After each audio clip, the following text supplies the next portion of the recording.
What's going on, YouTube? It's your girl Lissa here, back with another one. Sorry, I'm being kind of quiet because I'm actually in a spa right now, and yeah.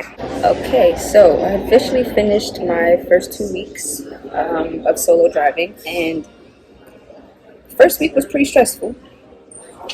Second week was a lot better, and I hope from here on out it gets better and better. So, the first week was stressful because it wasn't because of the work. It was more so finding parking at night. That is probably the most annoying part. Like, if you don't find somewhere to park between 4 and 6 p.m., it's pretty much a wrap. Um, One night, I just remembered I went into a Pilot parking lot.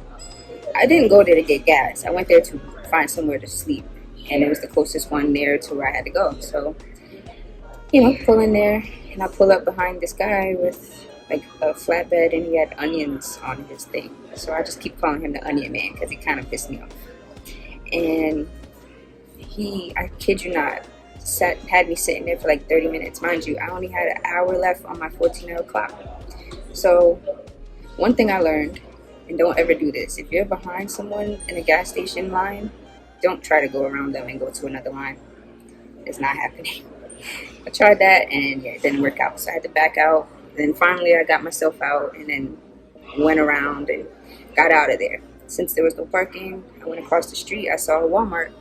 So I figured I would try to, get in that Walmart parking lot, get over there, and there's a freaking 12-foot, 6-inch clearance. So the truck can't go under there. So I had to find a way to get out of there. And the deeper I went, the deeper in some shit I was going to get into. So I saw a Holiday Inn next door and found my way in there. And it was tight, but I got out of there. Went over a couple curbs, but nothing too crazy. It's better than hitting any cars, so, that was good. And then I saw a parking lot over across from there, and I saw like 70 trucks in there. So I said, let me go in there and try my luck. So I went in there, and then I just kind of like squeezed in. None of us were supposed to park in there, and the sign clearly said no parking, tow away, but I was like, whatever, I'm gonna be in here. At this point, by the way, I had like 10-15 minutes left on my 14-hour clock, and I didn't want to get a violation, so I'm like, fuck it, this is where I'm at. So I backed into that next to like an ATM, and everything was cool. Like, I was kind of in the way, but people, they got their money out the ATM, and they were able to like U-turn or whatever, back out and get out of there. Everything was cool, and I literally had like 10 minutes left on my clock, my 10-hour clock, before I could start my day again. So this was the next morning, and some guy just had to be the one. He just had to be the one. He's like, can't you read the sign? Da, da, da, da. And I'm like looking at him, just staring at him, like, like when you just like, wah, wah, wah, wah. I'm just looking at him through my window, and I'm like, didn't wind down my window. He was like trying to get my attention and trying to get me to move, and I'm just staring at him because I'm like, everybody else figured it out, but you're a dumbass. So eventually he said, oh, maybe you should get towed. And I kind of went off a little bit. I ain't really curse him out too much, but I told him some words.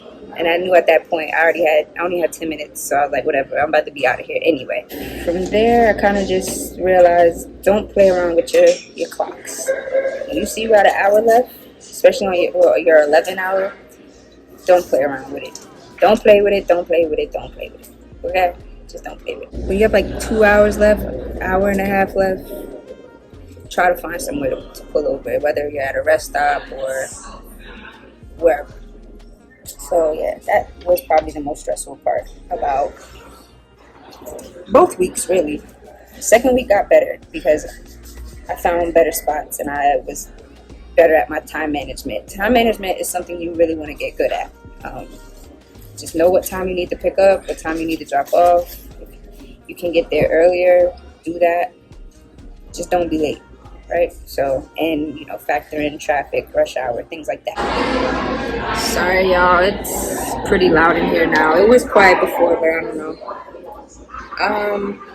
So some of the apps that I would recommend downloading is the Pilot and Find J's reward card, when you get 50 gallons of gas, you get one free shower. And it normally takes like 150 gallons to fill up the truck. So that means you get like 3 showers for that.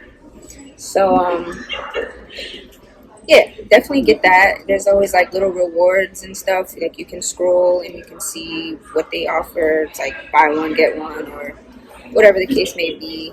And they have something, it's like PPG. Like once you gas up, there's like bonus points and stuff, so they get more points and stuff like that. So you definitely want to have that. And then you need that card as well to get showers, like I said. So yeah, I'm gonna go over the whole shower thing in a minute. But a couple other apps I recommend is the Hammer app, to download on your phone.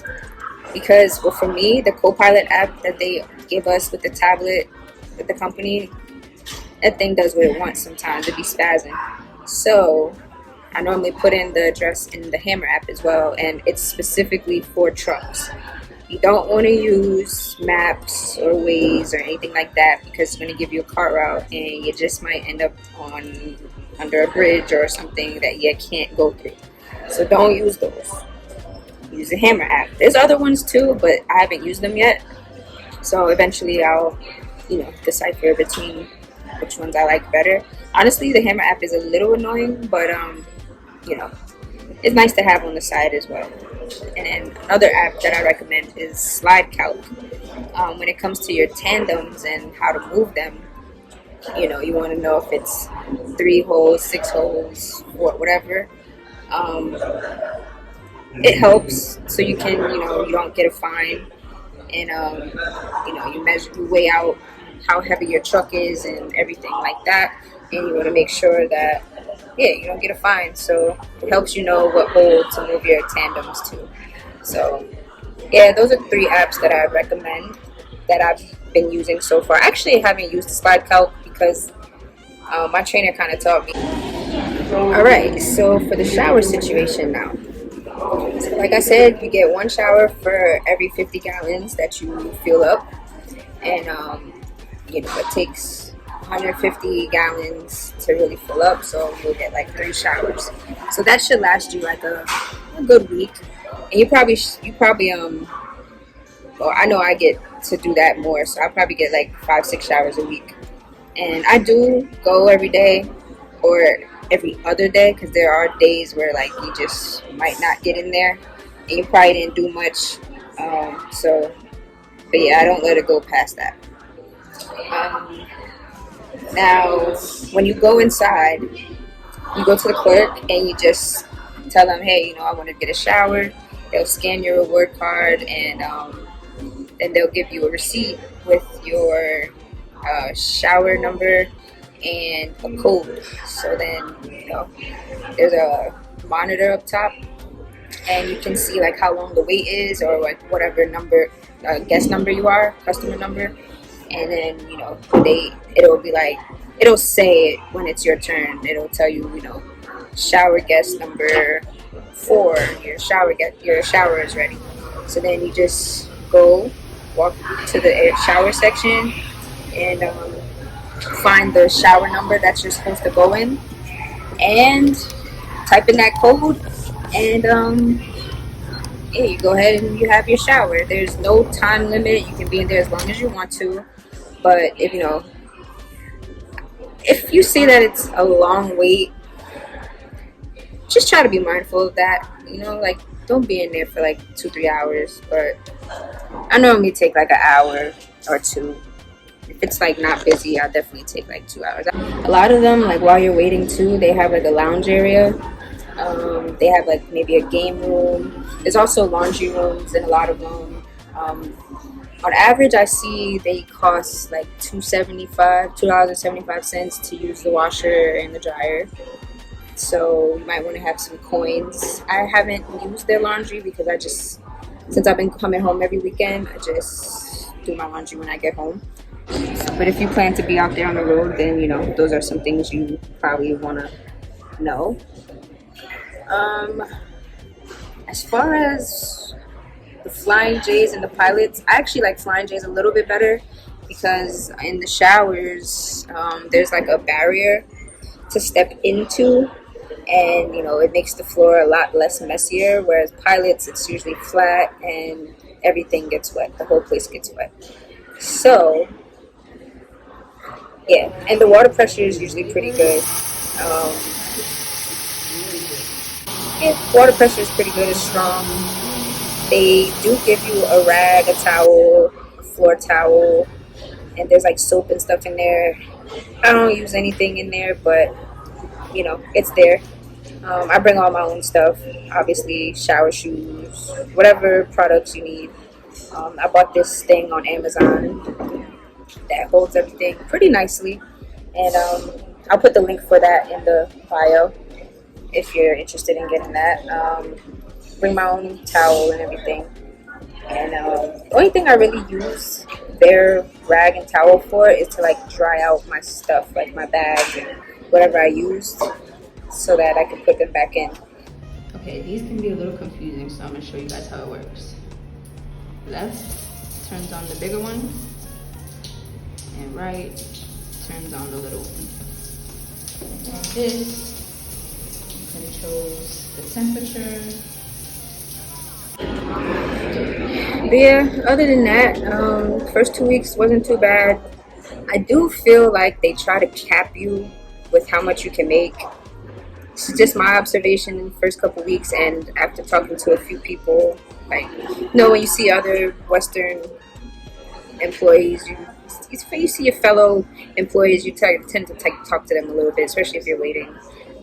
I've had some times where I was literally waiting like 10 hours at one of these loading docks, and I was supposed to pick up at 2 p.m. I got there like 11:30 thinking I could get it because it was a preload, and most of the time preloads are usually ready early, so I tried to pick it up, but they didn't even start loading the thing till like 5, and then it took forever. It was like 8 something by the time they finished loading it, so I don't know what took them 3 hours to load, but I don't even remember what that was.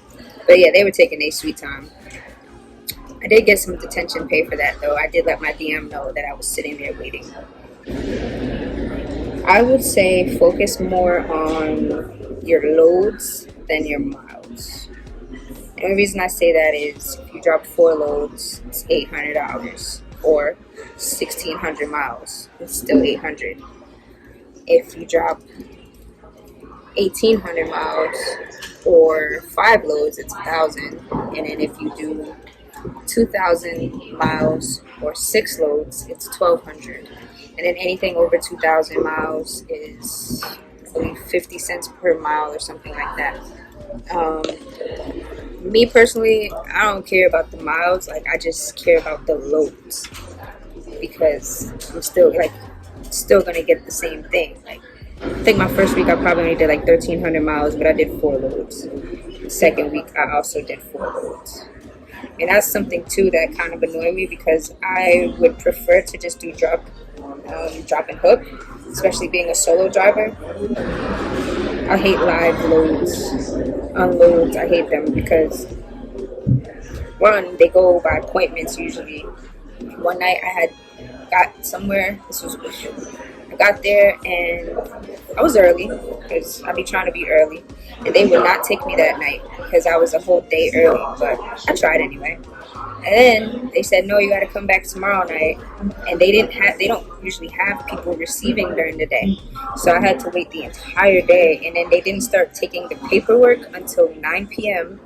and then they started unloading me finally at 11 p.m. So I was literally there the entire day. So that was pretty annoying, because I'm like, I could have dropped this and went about my business and got another load. Yeah, some of the places are pretty tight. I was a little nervous about docking and stuff, but the more you do it, the more you understand what you're doing. Just watch your mirrors, watch your trailer, and get out and look. Don't forget to get out and look. If you feel like something is a little off, definitely get out and look. You want to check, see what you're doing. But yeah, other than that, 2 weeks, honestly, time flies. Time goes by pretty fast on the road, because you're just focused on picking up, dropping off, and you just going from point A to point B. Next thing you know, the week is done. At least that's how it's been these 2 weeks. So yeah, just wanted to give you guys a little update of what was going on. If you have any questions, definitely leave them in the comments. Please don't forget to like and subscribe. I hope this was helpful to some of you. I'll see you guys in the next one.